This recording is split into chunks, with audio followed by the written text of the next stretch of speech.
Trish Long. I work for Shepherd Center, which is one of the ministries here at Main Street Ministries, Houston. We're a 501c3 that oversees several different ministries, and I actually have some cross duties in several of them. So community voicemail is one of the things which goes across boundaries. Everybody needs a phone. This whole ministry started at FPC, which is First Presbyterian Church. We happen to be part of that and supported by the church. Several years ago, we were, I think, the first in Texas and the 12th in the nation to offer community voicemail for people. And there was a group of people here at the church who said, wow, this is a great idea, we can do this. And they set up their own little phone bank in a back office, and it just grew and grew and grew. And now Coalition for the Homeless has happily taken control of that, and we still administer probably about 150 lines, I think, that we hand out to people. It's really neat because a lot of times the other agencies that give out community voicemail set a limit to it, and we retain the right to do it our way and not set a limit to it. The people here that come to get their voicemail numbers can keep that number as long as we see that they remain active and they log on to it at least once a month. So some people have had their community voicemail literally for several years. Other people do it just for a few months and then get a job, get an apartment, get settled down, get their own phone and stop using it, and it rolls over to the next guy. So as long as it remains active, we let them keep it. I think that it's just really an important aspect of our ministries here. One of our ministries, Operation ID, is helping people get their IDs. A lot of people who are homeless have either been robbed or lost their ID through no fault of their own. They've just been kicked out of their apartment or been incarcerated and come back and found everything gone. And they have to start from scratch. And it's really difficult when you're on the street and you don't have a way for someone to contact you, because these birth certificates are not instant. You can't do it in 5 minutes. You have to do it long term. You have to be available long term. And so many times the only way we can call these people back is if we set up community voicemail for them and say, hey, your birth certificate has come in, your check is ready, you can go to the DPS now, and we have a place that we store their records. We keep these things together in files for them so that they don't have to worry about wandering around on the streets and losing it or being robbed again. And so they can come here, get their little folder and get all of their stuff and go over and, wow, now I have a photo ID, I can actually apply for a job, and that's really cool. None of that really would be available to them without community voicemail. It's just that key element that allows us to communicate with these people on the streets and say, look, your stuff is here, come get it, come do it. And they get all excited and come in. Even after they've gotten those things, a lot of times we will keep copies of them because we have a fireproof safe here. They can keep those things on file with us, and many of them do. If they manage to get off the streets, they may come get originals from us and we'll keep copies. But if they don't get off the streets, a lot of times they'll even leave the originals here.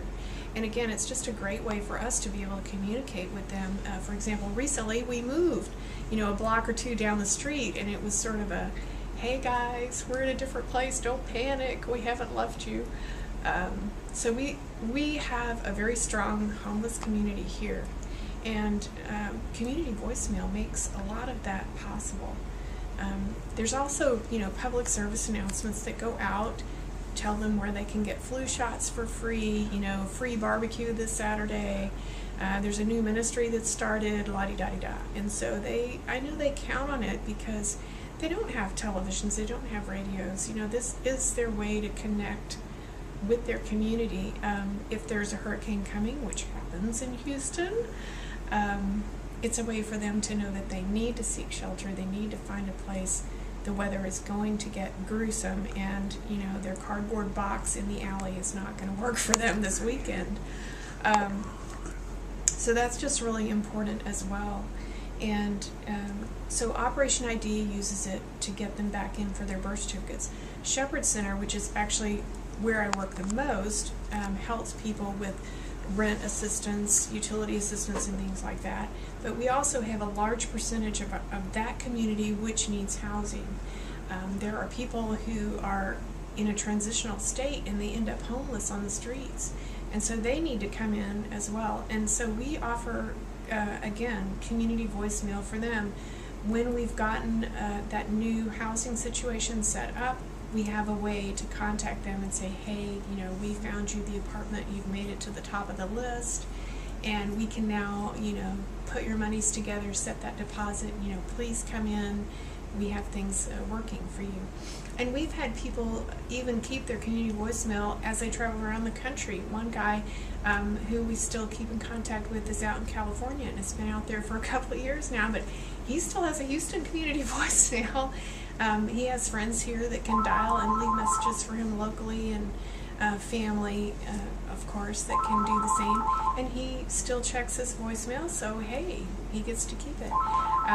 So that's just one that we know of, and I'm sure there are others, because the homeless population does migrate, if you want to call it that, for different times of the year and for different job opportunities. And you know, right now with the economy the way it is, they're going to go to the city that's got better employment situations, or they might check out something. You know, my sister says I can get a job, you know, on the oil rigs in Louisiana. I might go over there and still stay in contact. So it's just great for them. We also do His Father's Heart on Thursday nights, and that is an outreach to ex-offenders as well as homeless people. And I don't know if it can grow anymore, but it's just going through the roof. I think we're going to have to build up, not out. I don't know what we're going to do. We just have so many people showing up on Thursday nights now that we're just buried. But it's a great tool, again, to keep those people in contact. And a lot of people just don't even know that it exists. Right now, I am soliciting for a new volunteer to do nothing but community voicemail. Because every time I give out a voicemail number, there's two people standing next to the guy that say, you do what? Oh, I want that. And honestly, we give out, I know on average we do at least one a day, but we could do so much more. We could probably do 2 or 3 times that amount. We just don't have the time to dedicate to it, because even though it doesn't take very long and it's a very simple process, I know that I could probably line up, you know, 8 or 10 people and just have a volunteer sit there and do nothing but community voicemail for 2 hours every morning. And if I could get the volunteer in here to do it, just don't have the money to hire someone on staff, unfortunately. But it's just a very, very, very effective tool. There's nothing out there to replace it right now. I know there are some other things that are going on with technology that are allowing people to have wireless phone service, but so far it's not really anything that the homeless can plug into, because they just don't have the technology to do it. They cannot wander the streets and have a computer because there's no place for them to keep it. So until that day comes when we can figure out how to extend that service to them, community voicemail is their one and only. And it's just a very vital ministry.